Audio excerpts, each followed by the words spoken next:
कुपवाड शहरातील चावडीजवळ नवीन आधार केंद्र सुरू झाले असून कुपवाडकर नागरिकांना माफक दरात सेवा उपलब्ध झाली आहे। या परिसरात आधार कार्डाबाबत असणाऱ्या त्रुटी आणि नव्याने कार्ड काढण्यासाठी नागरिकांना दूरवर जाऊन हेलपाटे मारावे लागत होते। वेळ आणि दिरंगाई होत होती, यामुळे नागरिकांची कामे खोळंबून राहत होती। ही गरज लक्षात घेऊन याच ठिकाणी सदरचे आधार सेवा केंद्र सुरू करण्यात आले आहे। कुपवाड शहरातील मंडल अधिकारी कार्यालय कुपवाड चावडी शेजारी हे नवीन आधार सेवा केंद्र सुरू झाले आहे।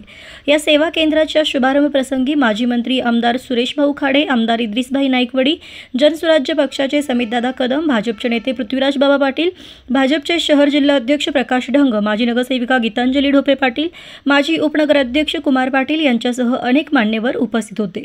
उपस्थित मान्यवरांचे स्वागत आधार सेवा केंद्राचे चालक रियाज शिकलगार आणि योगेश कांबळे यांनी केले।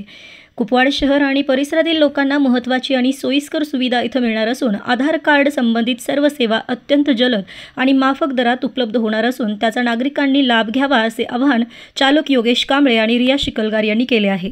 यावेळी उपस्थित मान्यवरांनी आधार सेवा केंद्रातून लोकांना लागणाऱ्या आधार कार्ड संबंधी सर्व सेवा उपलब्ध झाल्याने नागरिकांची सोय झाली आहे, तसेच वेळेची बचत होऊन जलद गतीने सेवा मिळणार असल्याने नागरिकांची विविध शासकीय आणि निमशासकीय कार्यालयातील कामे तातडीने पूर्ण होतील असे मनोगत व्यक्त केलं। या आधार सेवा केंद्रातून माफक दरात सेवा मिळणार असल्याचे उपस्थित नागरिकांनीही बोलताना म्हटलंय। मध्यवर्ती ठिकाणी सदरचे आधार सेवा केंद्र सुरू झाले आहे। आपल्या आवश्यक कागदपत्रांच्या सेवांसाठी नागरिकांनी इथं संपर्क साधावा असं सांगण्यात आलं आहे।